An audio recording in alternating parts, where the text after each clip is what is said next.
Hello दोस्तों, आप लोगों को ASIT हब में स्वागत है। और आज हम आप लोगों के लिए एडिशनल डोमेन कंट्रोलर के बारे में ले जानकारी देंगे। और कैसे होता है, कैसे इंस्टॉलेशन होता है, क्या इसका फंक्शन है, इसके बारे में डिटेल से समझेंगे। ठीक है, तो ये एडिशनल डोमेन कंट्रोलर, इसका पहले हम कैसे इसको सेटअप करते हैं, क्या करते हैं, उसके बाद इसको भी देखते हैं।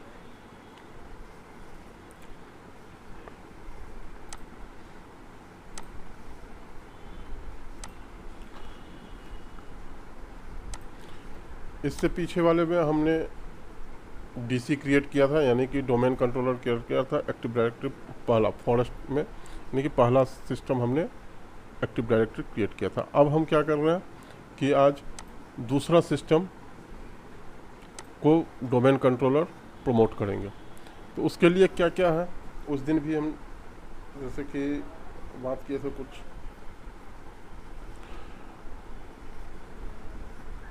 अब सबसे पहले हमें यहाँ पे IP एड्रेस चाहिए। हम यहाँ पे IP एड्रेस चेंज करते हैं।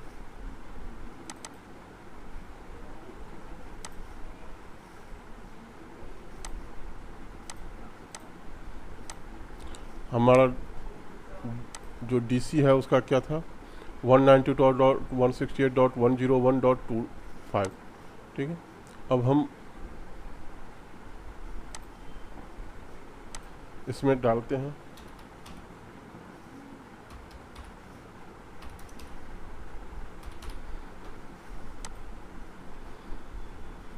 गेटवे कुछ नहीं डालेंगे। IP एड्रेस हमारा प्रेफर्ड DNS किसका होगा, जो हमारा DC है।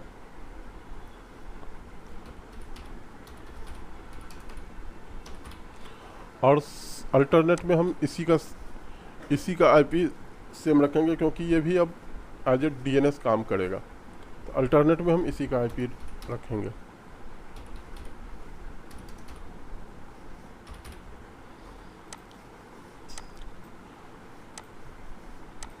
ये हमने IP एड्रेस डाल दिया। अब इसको हम पिंग करके चेक कर लेंगे कि DC से कनेक्शन है या नहीं।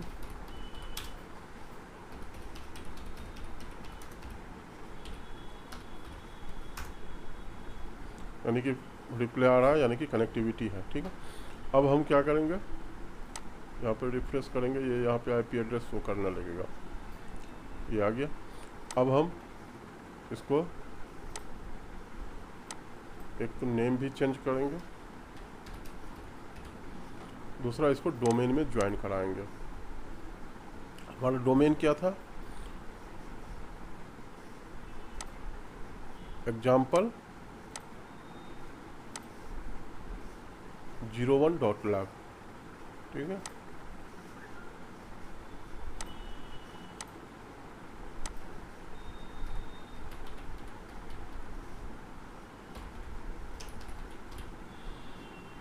अब यहाँ पर DC का जो है हमें एडमिनिस्ट्रेटर का पासवर्ड पूछेगा, या डोमेन एडमिन का भी पासवर्ड होगा तो भी यहाँ पे चल जाएगा। हम यहाँ पे एडमिनिस्ट्रेटर ही डालते हैं।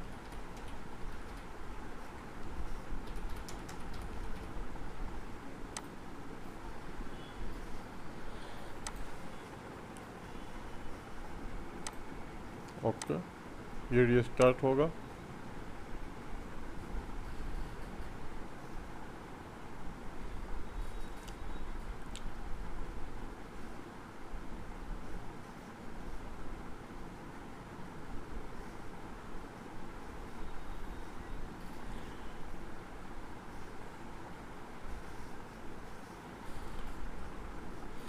DC और ADC के इंस्टॉलेशन में सेम स्टेप है, कोई डिफरेंस नहीं है, सिर्फ एक स्टेप डिफरेंस है।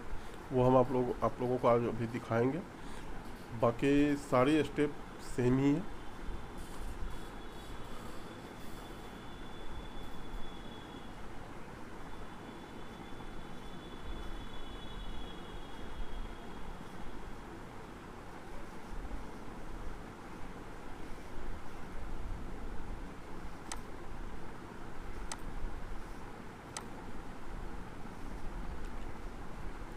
हम यहाँ पर डोमेन से भी इसको, अभी डोमेन यूजर से भी इसको लॉगिन कर सकते हैं और लोकल यूजर से भी, लेकिन हम अभी यहाँ पे क्योंकि फिर आगे हमें इसका क्रेडेंशियल यूज करना पड़ेगा, इसीलिए अभी हम डोमेन यूजर से ही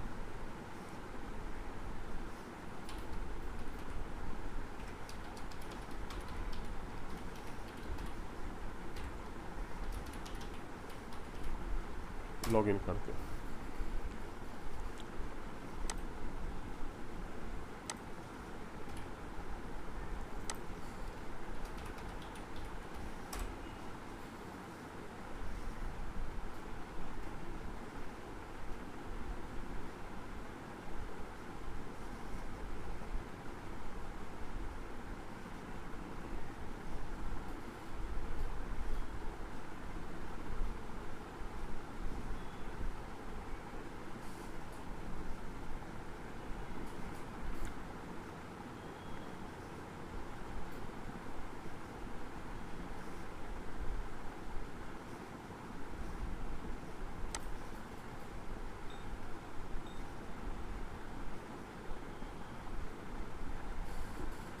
ये हमारा डोमेन में ज्वाइन कर लिया, ये मेंबर सर्वर बन गया अब, ठीक है। अब हम क्या करते हैं, सबसे पहले हम ऐड रोल इंस्टॉल करेंगे एक्टिव डायरेक्टरी का। उससे क्या होता है, हमारा सर्विस एक्टिव डायरेक्टरी सर्विस जो है वो स्टार्ट हो जाता है। Next next next install.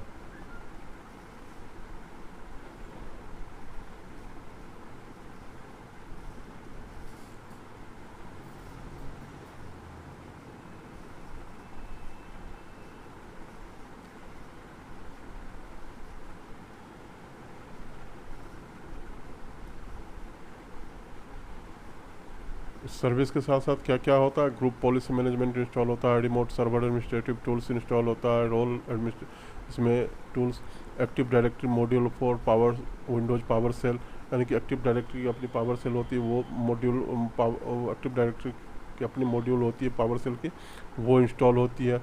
Administrative centre install होती है। उसके बाद ADDS snap in and command line tools जो हम ADDS के लिए यूज करते हैं, वो सब सारे इस सर्विस के साथ ही बाय डिफ़ॉल्ट इंस्टॉल हो जाती है। चाहे वो DC इंस्टॉल करो, आप ADC इंस्टॉल करो, एक्टिव डायरेक्टरी डोमेन सर्विस जैसे ही हम इंस्टॉल करते हैं ये सब सारी चीज़ें इंस्टॉल होती है। अब हम इसको जो है ADC, इस सर्वर को जो है ADC में प्रमोट करते हैं। अब यहाँ पे क्या है, add a domain controller to an existing domain. अब हमें क्या करना है, एग्जिस्टिंग डोमेन ऑलरेडी हमारा जो है example01.lab वो एग्जिस्टिंग डोमेन है, उसी डोमेन के अंदर हमें एक क्या करना है, एक एडिशनल डोमेन कंट्रोलर क्रिएट करना है। तो हम ये चेक करते हैं यहाँ पे, ठीक है। अब यहाँ यदि हम लोकल यूजर से लॉगिन होते तो यहाँ पे हमें फिर ये डोमेन का एडमिनिस्ट्रेटर का जो है हमें क्रेडेंशियल देना पड़ता, लेकिन ऑलरेडी हम यहाँ पे लॉगिन है डोमेन के एडमिनिस्ट्रेटर से, इसलिए हमें नहीं ज़रूरत है। हम नेक्स्ट करते हैं।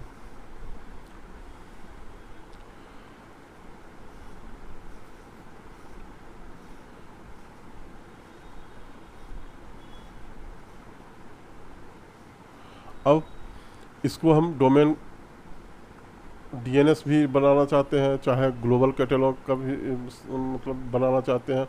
यदि हम नहीं बनाना चाहते, यहाँ से अनचेक कर सकते हैं, फिर बाद में हम चेक भी कर सकते हैं। वो भी हम अलग से वीडियो बना रखे हैं, उसमें आप देख सकते हैं कहाँ से ग्लोबल कैटलॉग को हम इनेबल और डिसेबल कर सकते हैं। बट हम यहाँ पे अभी हमारे पास एक सर्वर है, ये दूसरा हम क्रिएट कर रहे हैं, सॉरी दूसरा क्रिएट कर रहे हैं। इसीलिए हम क्या करेंगे, फॉल्ट टॉलरेंस की बेसिस से हम यहाँ पे ये दोनों को चेक रखेंगे, ठीक है। यहाँ पर हम DSRM पासवर्ड डालेंगे जो हम DC में भी डाले थे।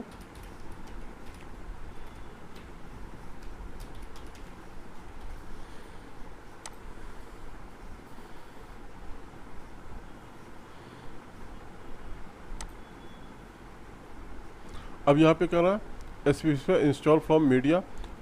यदि हमें एक्टिव डायरेक्टरी क्रिएट करते टाइम यदि हम मीडिया में हम सपोज जैसे कि हमें डायरेक्ट कनेक्टिविटी नहीं है यहाँ पे, तो आप अभी हमारे दोनों सिस्टम आपस में डायरेक्ट कनेक्टिविटी में है, बट कई आप रिमोट लोकेशन पे कर रहे हो, आपकी डायरेक्ट कनेक्टिविटी नहीं है या स्लो कनेक्टिविटी है, तो उस टाइम पे आप मीडिया यूएसबी में चाहे पेन CD DVD में आप एक्टिव डायरेक्टरी की जो है सो मीडिया क्रिएट करके आप उसके थ्रू भी यहाँ पे इंस्टॉल कर सकते हो, एडिशनल डोमेन कंट्रोलर आप इंस्टॉल कर सकते हो। बट हम यहाँ पे डायरेक्ट है तो इसीलिए हम यहाँ पे डायरेक्ट कनेक्टिविटी है तो हम डायरेक्ट ले रहे हैं, ये हम चेक नहीं करेंगे।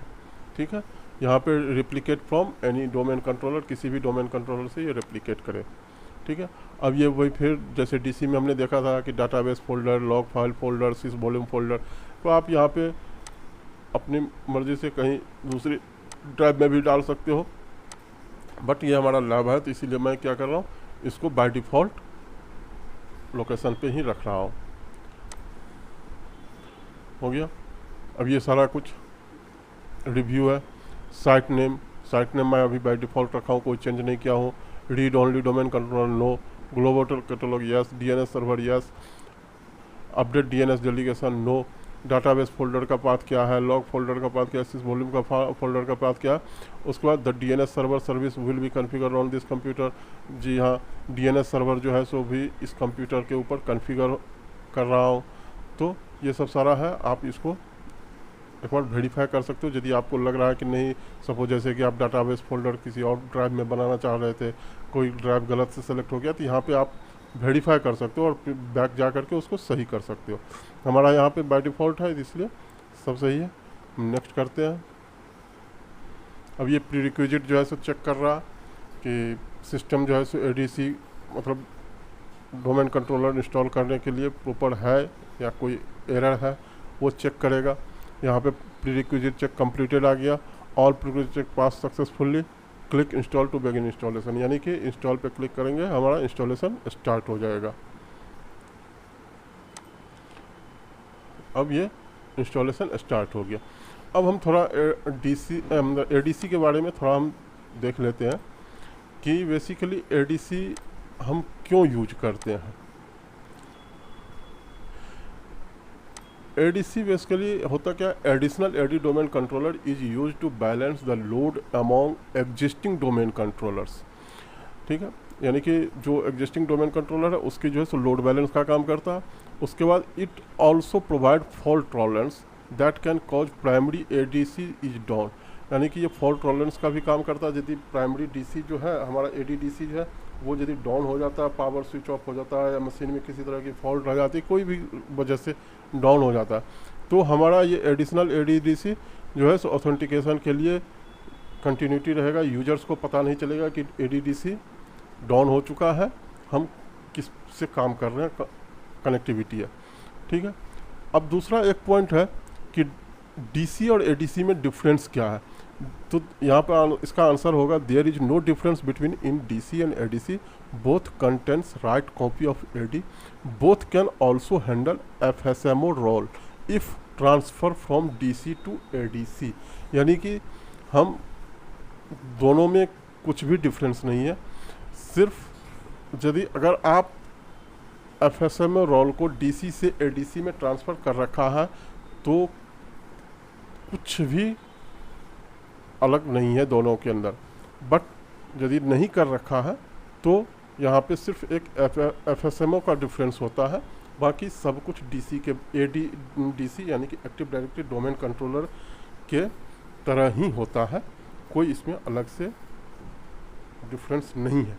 सिर्फ ये क्या करता है तो लोड बैलेंस करता है, हमें फॉल्ट टॉलरेंस प्रोवाइड करता है, इसकी वजह से हम इसको यूज करते हैं।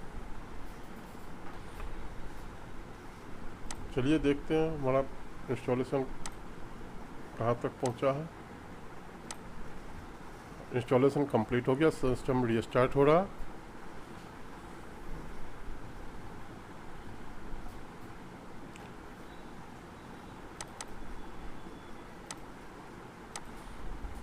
पासवर्ड डालते हैं।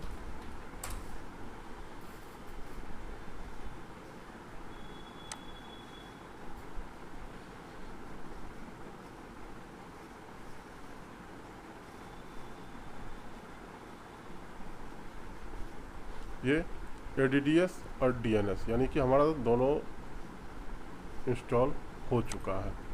ये चेक करने के लिए एक्टिव डायरेक्टरी एडमिनिस्ट्रेटिव सेंटर और active directory domain and trust, active directory module for Windows power shell, active directory site and services, ये सब सारे एक्टिव डायरेक्टरी की कंपोनेंट है।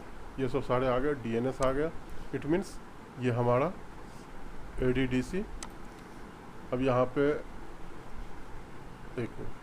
अब यहाँ पे जैसे देखिए हमारा जो है अब चेक कर सकते हैं।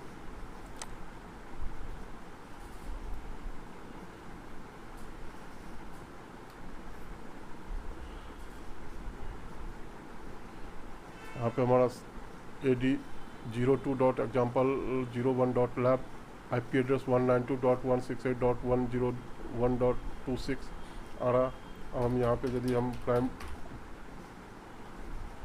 ADDC का यदि IP एड्रेस डालें